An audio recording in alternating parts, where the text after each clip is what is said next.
भंडारदरा व निळवंडी धरणाच्या पाणलोट क्षेत्रात दमदार पाऊस झाल्याने प्रवरा, आढळा व म्हाळुंकी नद्यांना पूर आले असून प्रवरा नदी दुधडी भरून वाहू लागली आहे.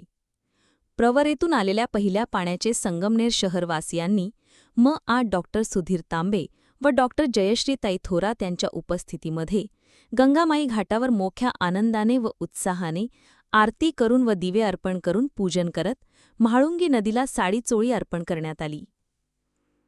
यावेळी डॉ. सुधीर तांबे, डॉ. जयश्रीताई थोरात, डॉ. मैथिलीताई तांबे, काँग्रेसचे शहराध्यक्ष सोमेश्वर देवटे, तालुका अध्यक्ष अजय फटांगरे, गणेश मादास, अंबादास आडेप, लक्ष्मण बर्गे, ॲड अजित काकडे, सौ प्रमिला अभंग, ॲड मुन्ना कडलक, चंद्रकांत कडलक, बाळासाहेब पवार, शैलेश कलंत्री, सुमित पवार, आदित्य बर्गे, चंद्रकांत काळन, एकनाथ श्रीपत, सौ प्रीती फटांगरे, मिलिंद आवटी, सौ सुषमा भालेराव, सौ सुनीता कांदळकर आदींसह युवक कार्यकर्ते मोठ्या संख्येने उपस्थित होते.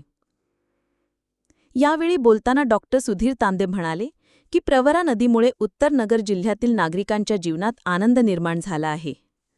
भारतीय संस्कृतीमध्ये नदीला अत्यंत पवित्र स्थान आहे. नदीला आई म्हटलेले आहे.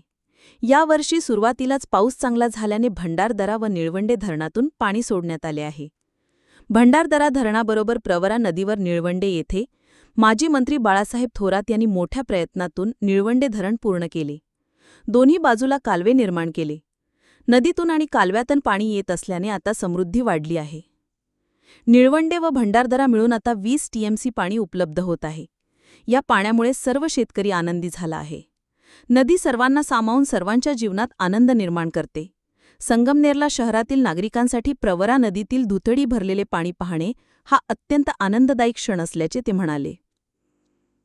तर डॉ. जयश्रीताई थोरात म्हणाल्या की रतनवाडी येथील अमृतेश्वरपासून उगम पावणारी आपली प्रवरा नदी ही पुढे मोठी होत जाऊन समुद्राला मिळते.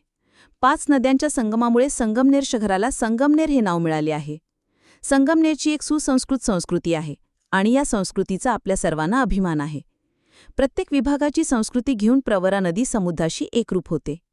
संगमनेरची ही संस्कृती एकतेची, समानतेची आहे. आई म्हणून नदीची ओळख असून मोठ्या आनंदाने दरवर्षी आपण तिचे पूजन करत असतो. आजचा हा क्षण संगमनेरातील नागरिकांसाठी मोठा आनंदाचा असल्याचे त्या म्हणाल्या. तर सोमेश्वर देवटे म्हणाले की संगमनेर शहराचे विकास कामे, शहरासाठी थेट पाईपलाईन, गंगामाई घाटाची सुशोभीकरणासह विविध कामे माजी मंत्री बाळासाहेब थोरात यांनी पूर्ण केल्यामुळे संगमनेर हे वैभवशाली शहर निर्माण झाले.